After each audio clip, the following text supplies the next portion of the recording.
What's up, everyone? Welcome to the Dancers or Athletes Do podcast, where we discuss the athletic aspects of dancing. I'm your host, Slim B. In this episode, we have two guests, actually. We have the senior captains of the University of Minnesota dance team. Welcome to both of you, Makenna Shafer and Marissa Starkey. How are you doing? Good. We're good. Thank you so much for having us. Great. I'm really happy that you accepted my invitation and both of you were able or available to join me today. Can you maybe both introduce yourself to your listeners? Maybe Marissa, you can go first. Sure. My name is Marissa Starkey. I'm a senior at the U of M and I'm majoring in business and marketing education. Cool. And Makenna? I'm Makenna Shafer. I'm a fourth year senior on the dance team too, and I'm a kinesiology major. Ah, nice. And how did you both join the team? Was it always like the idea to go to Minnesota or the University of Minnesota and join the dance team, or was it more something that happened by accident? So how did you both end up there? I always wanted to be on the U of M dance team ever since I was little. I remember watching their videos on YouTube and always looking up to them, thinking that was such a special team and something that I always wanted to be a part of. Mm-hmm. I grew up watching U of M dance team in high school, and that's when sparked my interest. And ever since then, it was always a dream to be on the team. And when that finally happened, that one day, it was amazing. So you both danced before, I assume, before you joined the dance team. So when did you start? Did you start at an early age, or maybe only in high school? When did your dance journey start? Yeah, I started dancing when I was 3. At a local studio, and I just continued dancing at that studio all the way through high school until I graduated. Mm-hmm. And was it more the classical styles, or did you do a mix of different things, or what did you focus on specifically? I did a mix of different things. So we had tap, jazz, lyrical, ballet, hip hop, lots of different variety. Mm-hmm. And for you, Makenna? I danced at a local studio too growing up. I started at the age of 2. I trained in styles of pom, jazz, acro, lyrical, hip hop, Russian ballet, pretty much everything. And yeah, I also did high school dance. So I did studio and high school dance at the same time, 9th through 12th grade. Yeah, cool. And yeah, maybe for our US listeners, so 9th to 12th grade, what age were you then? Is it it's about 14 to 18. Yeah, so the final years basically of high school. Yes. I would think so. Yeah, okay, cool. And so are you both native to Minnesota, or did you move there before or to go to the university? I'm from Minnesota. I live about an hour and a half south of campus, so not too far away at all. And I'm from Milwaukee, Wisconsin. So I'm 4.5, 5 hours away. So it's a little bit of a drive, but it's a quick flight also if I wanted to fly. Yeah. It's always a stark difference, because here people will be like, oh, an hour and a half to go to university. That's really far. Of course, we're a small country, but for me, it was a 20-minute drive to university. I think basically to go to the other side, it's only 2-3 hours by car. So for us, to travel far for university, already different thing. But yeah, cool. So about university dance team itself, so who is actually part of it? So how do we see this?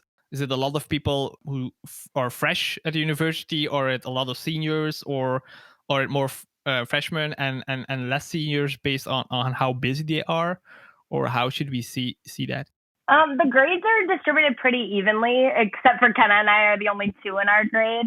But other than that, there's 6 or 7 in each grade. So it just kind of depends. We usually start with about 6 or 7, and then as it goes on, sometimes people drop out and it gets a little bit smaller. But normally they're pretty evenly distributed. Yeah, and do people stay in the team, or is it are there people who join later? Or is it mostly either you start as a freshman or you don't join at all anymore? As of now, we're on recruiting. So typically you'll start your freshman year now and move on. But there also is a chance that you can start any year if you get recruited. Yeah, and recruiting, is that then for dancing this academic year, or is that starting in 2022? Yeah, so they actually the incoming freshmen that are like seniors as of now, they just submitted their videos, so they have to do it in the fall of their senior year to be on the team for that next year. Yeah. Okay, so they're basically already doing it now to be in like 10 months basically on the team as well. Yeah. Okay, cool. And then from like, because you're the two senior captains, are you basically then the ones managing the team, or is there someone still, like, how should I say it, a non-dancer who helps with managing the team as well? Yeah, we have a head coach and an assistant coach, and they're in charge of the team. And then we are just kind of like the bridge between the team and the coaches. So we kind of talk to the coaches and then relay it to the team. So we work together with the coaches. Yeah, and are the coaches also then the people who make routines, choreographies, and so on? Or is that something that falls on your shoulders? So luckily, we usually bring in people to do our routines. We compete in jazz, and then we also compete in pom. And our pom routine is actually choreographed by our coach. Her name's Amanda Gaines. We call her Coach Gaines. And then our jazz this year, we're really excited about, and it's choreographed by Talia Favia. Yeah. Okay. So basically, it's not you that do those choreographies. No, but actually, sometimes. Yeah, you can go, Marissa. Sometimes we do performances at football games. We call them third quarter end zones, and those the team gets to kind of take charge of and make up different routines. They're only about a minute long, but that's where the team gets to put some input in. Yeah. Well, that segues a bit in my next question. So, what events can people see you at? So, you mentioned the football games, also some competitions. So, what are the different events where they can see the dance team? We dance and / cheer at football and then men's basketball games. So you can definitely see us at those games on the sidelines. And then we also do our third quarter dance, like Starkey said, for football. And then we also compete at nationals in January. And then we also attend camp in July. And is it the same people who dance both at the games and at the competitions, or is it like separate people who are more focused on the the cheering, and more people who are focused maybe on the jazz if they do the competitions, or maybe Marissa? So everybody does football and basketball performances and cheering on the sideline. And then for our two routines, we're only allowed to floor 18 people, and we have 21 on our team. Yeah. So in both of those routines, we'll have 3 alternates that are on the side. So they still learn the routine, and they're there in case someone in formation gets hurt or can't do their part, then they would go into formation. Yeah. So it is the same people. It's just in those 2 routines, we do have 3 alternates. Yeah. Okay. So there's like maybe a small quote unquote selection, so you know who the alternates are for the competitions as well. Yeah. Okay. Yeah. So when I was looking at the website of the university, also came across something like Spirit Squad. Is that related to what you do? Because I was not completely sure whether the dance team is part of it, whether this was a different name or what is that exactly? Yeah, so we're a part of the Spirit Squad, which essentially is a part of cheer, hockey cheer, mascots, and then us. So there's like 4 components to the Spirit Squad. And then we have a head coach, and his name is Coach Sam Owen. So we're all coached by him also, but by our individual team coaches too. So the squad is basically like a group name for multiple things. You mentioned also the hockey. Is it then also dance team or what is that exactly? So hockey cheer. So they just do hockey games here at Minnesota, and they cheer on those. So they are trained in like figure skating and can do like cool tricks on ice. And hockey is really big in Minnesota, and I don't think Marissa and I can go on skates and do the skills that they do. So they specialize only in hockey. So yeah, but it's the main difference is because they are on ice where they do their performance. Cool. You already mentioned or touched slightly upon what you do as a senior captain. So how do you become a senior captain, or why do you two specifically wanted to become a captain of the team? Maybe Marissa, you can go first. Yeah. To become a captain, at the end of the year before, the team fills out a survey that goes to the coach. And as a part of it, you can nominate who you think would be good at that role. And then the coach obviously looks at it and determines, like, has the last say. But the team does get a vote on who they think would be good. I think Kenna and I both have always wanted to do it. I think being on the team from freshman all the way up, we had some really good captains and good leaders that showed us what it should be like. And I think that we knew that we could follow that and do a good job to lead the team in the way that we were led throughout our years. Yeah, and you also make decisions because you said you talk with the coaches, but there are also certain decisions that you make, like maybe about schedule or what you do, or is it more like just the communication between the coach and the team, or is it bigger than that?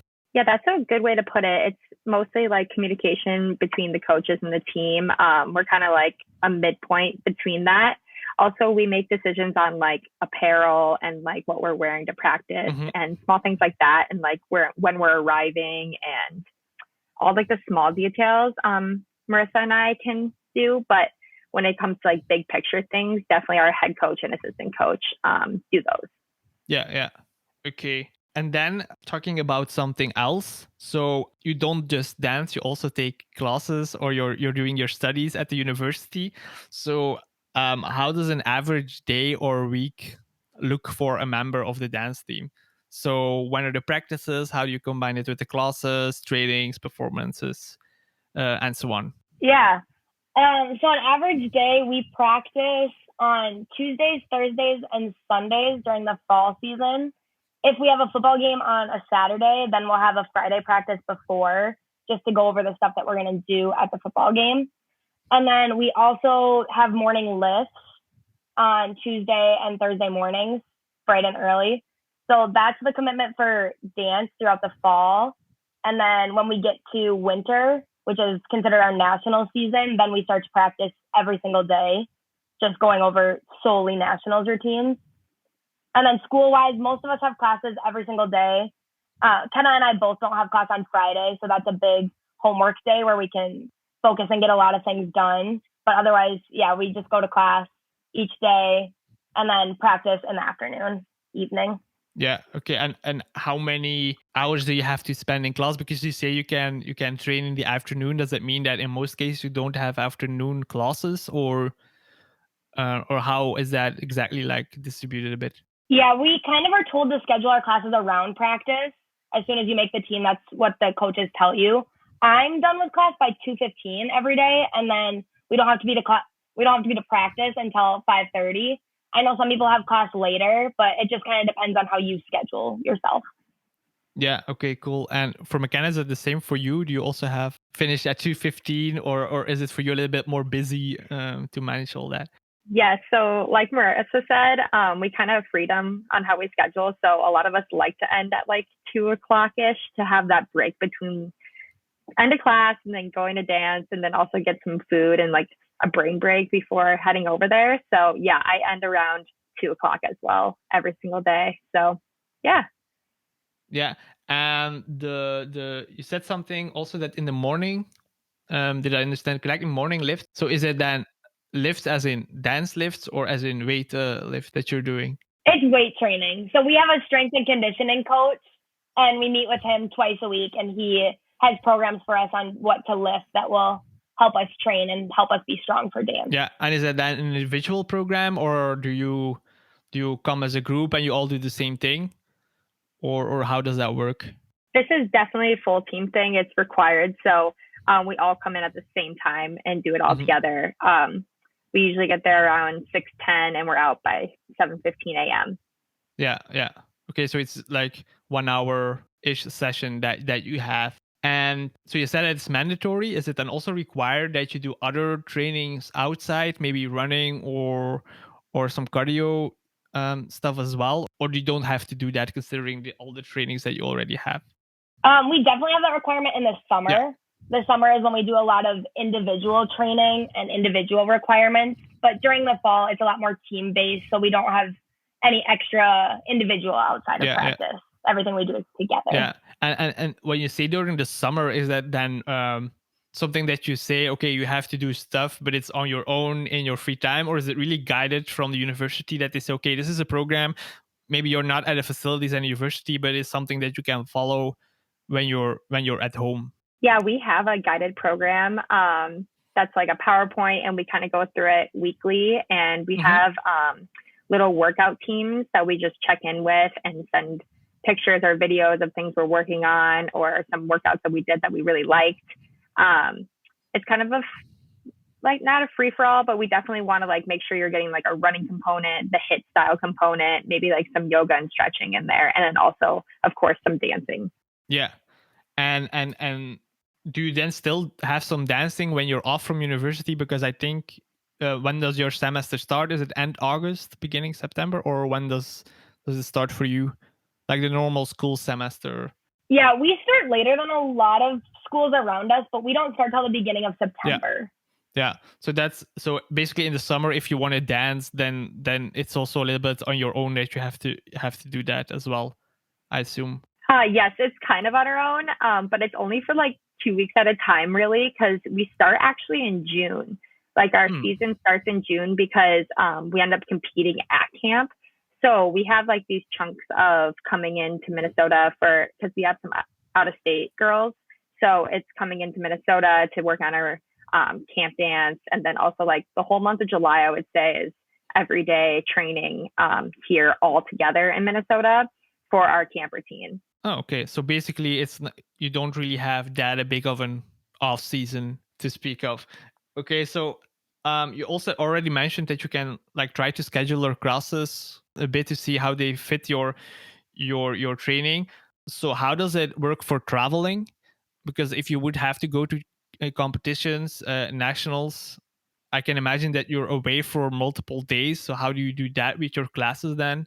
Are you exempt from it, or how does that work? The thing that works out really nice for us is national season lines up over our winter break for school. So we actually don't have classes when we're in the heat of our season, our national season. We have school off, and then we start up basically the day we get back from national. School starts again. But it's nice to not have classes over national. Yeah. So is it national the championships then one specific time, or is it like, for example, the football team where it's every week that they have a competition? Yeah, we only go to one nationals, and that's like our one big competition of the year, and that's in January. Yeah, like football could have a game like every weekend, but we just really train up to that point. So we typically start our routines end of August for that national season, and we'll just train and clean them all the way through January. Yeah. So okay, so you really have only one shot to make it count for that one. Okay. Talking about championships, so what I read about the team is that you've won so far 19 national championships and 3 world championships. So what are the differences between the championships? The national ones are at the United States level, I expect, and the world championships, is that then really across the whole world? Because is it like for cheerleading, maybe? I don't know if you do competition in that as well. That's the POM championships, I assume. Are there a lot of teams from other parts of the country, or is it more like United States type of thing? Kenna, you got it. Okay. So we compete at UDA Nationals, which is under varsity, and that's in Orlando, Florida. And that has universities all across the country. There's 3 divisions. There's the open division, there's the D1 division, and there's the D1A division. And we're in the D1A division. And so we compete against a lot of other bigger schools, all other Big Ten schools. The ICU Worlds is just a worldwide competition where one team from each country gets chosen. So there aren't multiple USA teams competing at that competition. It's just one that's chosen for that specific routine. So we could get chosen for POM or jazz or both, and we would go and compete against other countries for that. So that's what's the difference between the national championships against other universities in the US, and then the ICU Worlds is against other countries. Yeah. So do they, when they pick for the ICU, do they pick the team that won the nationals, or is that independent of that? I don't have exact knowledge on how they choose it. I think typically it is like a top 3 team that gets chosen in either the jazz or the POM category. I believe there's also a hip hop category too. So I would say definitely a top 3 team would get chosen to do it. And they can switch off every year. And I know that some NDA teams can also get chosen for this. Yeah, yeah. And when do you know when the first time was that Minnesota won the national championship? Yeah, our first national championship was in 2003, and it was in the jazz category. Yeah, and the last one, was it the recent one? Yeah, the recent one, Marissa and I are actually freshmen on the team. So in 2019, we won the jazz Sorry, I can't talk right now. Jazz category. Yeah, yeah. So one of the questions that I have about that, how do you keep it that consistent? Because of course, like winning in like over 15 years, like 19 championships. So how do you make sure that it doesn't stay a one-time fluke that you just win to happen maybe by chance? Mhm. So how do you make sure that it's consistent? Because yeah, you have to stay creative. Of course, you have new team members coming in every year, people leaving. So it's not that you can say, okay, we have the same or consistent team over 10 years. So how do you keep that consistent as a team? For us, everybody that comes on the team is talented. Clearly, they wouldn't be there if they weren't. But I think the thing that helps us be so successful is our team culture. We are a very tight knit group and we look out for each other. So a lot of times we say when we're doing the dance, do it for the girl next to you. So not necessarily about yourself. And I think that really helps us band together and just dance so in sync. We just have a lot of trust in each other and know that the people around us are going to do their job and we're going to do our job. Yeah. And maybe outside of the dancing, for the coaches, do they stay on a longer period of time, or is it also like maybe that they stay 4 or 5 years, or how does that help?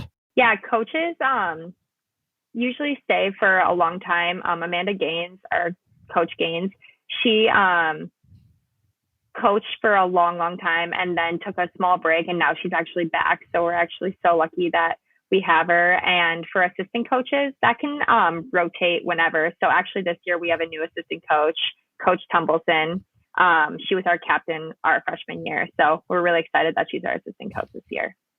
Yeah, okay. So that allows you to probably have some consistency across the longer period of time if you can have the same coach. Something else, what are the differences that you see between our classical student athletes, like you mentioned, football players, basketball players, and the dancers? Because sometimes people don't see dancers as athletes. So what do you see, or what do you think are the big difference and maybe the big similarities between you and other athletes at campus? We definitely train just as much, if not even more, because we're not NCAA regulated. So we don't have any rules against us practicing a certain amount of hours. Like we practice a lot throughout the week, and also we lift train just like any other athlete, and we get certain perks too.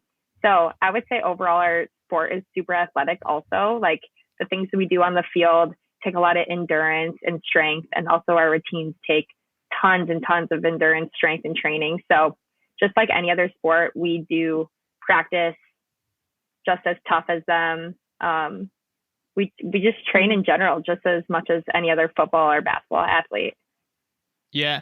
I think our Spirit Squad director, head coach, Coach O, he does a lot for us through the school to try and get us recognized as other athletes, and he fights for a lot of the things that we get. So we're grateful to have him helping us be recognized as athletes. Yeah. And are you then part of the athletic department or not? Or are you, because you said that you're not regulated by the NCAA, but are you still part of the athletic department within the university or not? Yeah, we're part of the Spirit Squad. We're under the Spirit Squad, but we also still get treated just as much as other athletes. A lot of other universities across the U.S., they're under their marching band. So we're lucky that we're just a part of the Spirit Squad, where we focus on our 4 teams and we get treated just as much as other athletes too. Yeah. And when looking at the teams itself, in the Spirit Squad, in the dance team, are it mostly girls or do you also have guys? Because I saw some videos where guys were helping with lifts, I think, if I'm correct. So how is the Mhm. distribution there? Are they actually part of the dance team as well, or do you have guys in the dance team, or how should we see that? Right now, our dance team is all girls. There's 21 of us. Our cheer team is co-ed. Mhm. So that's probably what you're seeing is we have some guys on cheer that are able to lift the girls. And then hockey cheer is also all girls. So the breakdown of the Spirit Squad is more girls than guys. But yes, our cheer team is co-ed. So we have guys on cheer. Yeah. So come back to the dance team, the cheering then. So do you see, is it then actual separate teams as well for the cheering? Because the cheering is then also the people who are at the football games, right?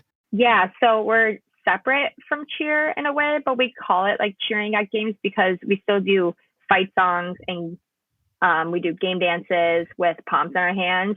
So we don't exactly like lift anybody at these games. We just cheer in the sense of using signs and doing our fight songs. Yeah. So actually we could see two teams at the football field. So yours and the cheer squad as well, or the spirit squad as well Yeah. there. Okay, cool. For you personally in dance, what do you see as future plans, if you have any, for dancing after the dance team? So maybe when you graduate from the university, will you want to still do something with dance, maybe as a coach, maybe as a teacher, or do you say, okay, once I'm done with the dance team, that's also the end of my dance chapter, or how do you see it for both? Yeah, for me, ever since I was little, I spent a lot of time at my studio, and I just really loved being there. So when I grew up, I knew that I wanted to own my own dance studio and teach little kids. So that's the ultimate goal, is to own a studio. Yeah, cool. Makenna? I would love to coach eventually, but I'm also looking into sports medicine and working with possibly dancers or gymnasts one day, either in the PT or AT realm. So I haven't decided exactly what I want to do after, but definitely keep on working with dancers. Yeah, and for the team itself, what do you? Well, imagine that they will aspire to have another national championship. But are there any specific future plans that the team is taking on or looking into? Definitely just like keep on pursuing recruitment. That's like the new biggest thing for a lot of universities now. So just focusing on that, and also just like bringing fresh new things every single year. Like we brought a brand new camper team that the university probably has never seen us do before, and that was really cool. So just every single year pushing ourselves a little bit more out of our comfort zone, and I feel like that allows us to have a lot of success. Yeah, cool. Before we say goodbye, how can people get in touch with you, either with the team, or maybe they have questions for you if they were interested in recruiting or joining the team or seeing Prue perform? So how can they get in touch with you? Yeah, Instagram DMs are a really good way to reach us. We both are pretty active on our Instagrams. You can reach out to the team Instagram too. But if you have any personal questions for us, you can DM us on there. Yeah, and what are your Instagram usernames so people can actually find you as well, maybe? Yeah, mine is Marissa Starkey, and then the number 7. Mine is Dance Girl Kenna, all one word. Yeah, cool. I will also add the one from the Minnesota dance team as well. I will add both of them in the show notes, so people, if they want to reach out, they can definitely do that. Both of you, thank you very much. It was really informative. A lot of my questions got answered, so I'm happy about that. I wish you all the best of luck with the dance team and with the things that you're doing after as well. And maybe we'll talk to each other in the future again. Thank you so much. Awesome. Thank you. Bye-bye. Bye. Bye.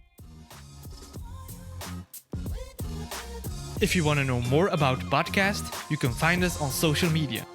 We are at DAAT Podcast.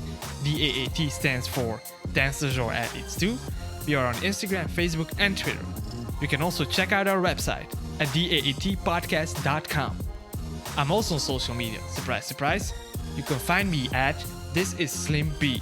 Thanks for listening, and I hope you tune in again for our next episode. Take care. Kobo out.